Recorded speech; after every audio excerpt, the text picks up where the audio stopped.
So excited to be with you all today. These are my favorite jeans, and I tripped while I was wearing them, and now it makes me a little sad to see the hole, so we're gonna put something pretty behind it. First of all, I do want to see the patch a little bit, so I'm gonna trim the edges of the hole a little bit. I have my pile here of patching material. I think I'll go with this funky green one. The best kind of material for patches. In this case, because I'm patching something that doesn't have a lot of stretch to it, and even with elasticy jeans this is the case, what I'm using is a woven cotton. So it's not quite as thick as the denim. It's going to be nice and comfortable against my skin, but it's sturdy. It's not stretching any. Patches that are, up to the size of my two hands together. That's the largest patch I would want to apply to my jeans. And if I'm going to patch an area that's much larger than that, I'm going to use multiple patches that are the same size and put them on there so that I don't end up with something that has a flat piece of material sewn over a piece of material that has kind of molded to my body. To make it a little easier for myself, I'm going to use some tailor's chalk to kind of trace where the edges are after I pin it down. And you just want the basic outline so that you don't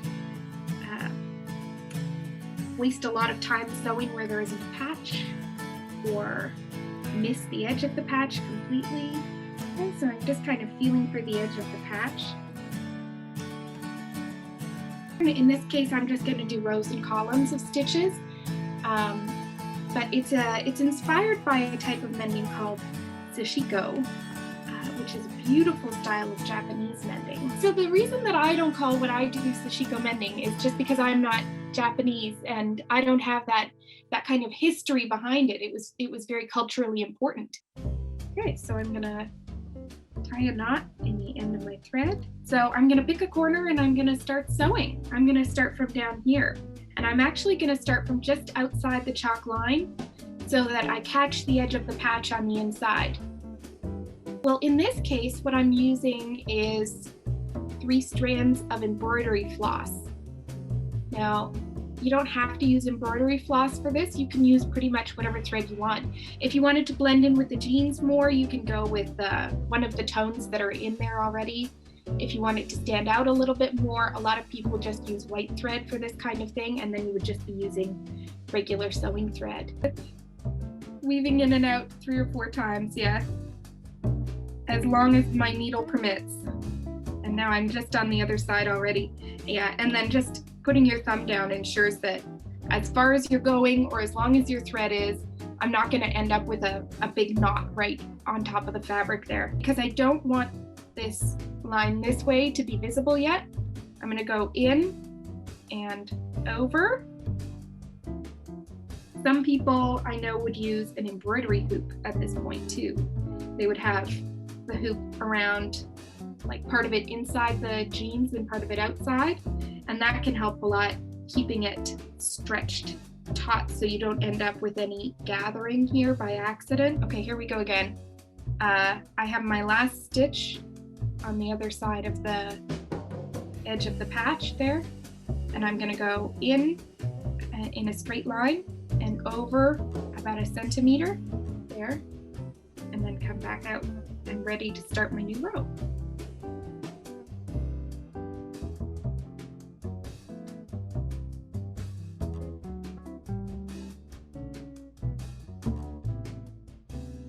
So I'm at the end of my thread, so I'm going to go on the inside and I'm going to tie a knot. So I'm just going to stick my needle part way in and then pull it to the inside here. So the normal way of tying a knot in the end of your thread is you take your needle against the denim fabric, and then I'm going to take the thread and I'm going to wrap it around the needle 3 times. And then I'm going to pull the needle through, and as the needle comes through that wrapping, I'm going to hold the little knot that's formed right against the jeans and just pull it tight. Oh, success! We have a knot. Now I'm gonna start with my second color. And I'm just going to act like nothing changed and come out of the jeans in the next spot where a stitch was going to go.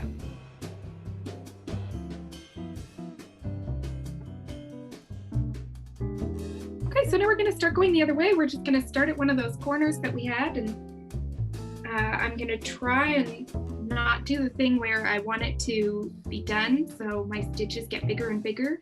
Oh, so there's not, this is like one way, second phase is the 90 degrees across, and then that's it?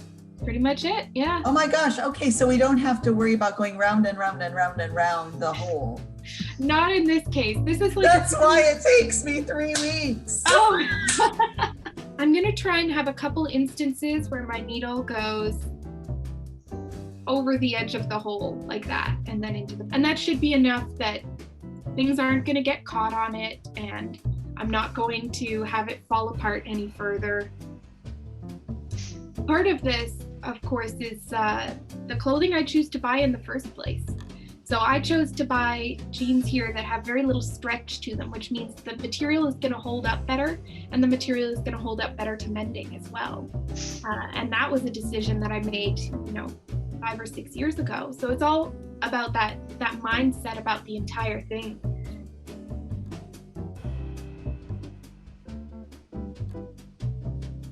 First item done. Now I have, oh, I'm excited to wear these again. Ooh, looks good.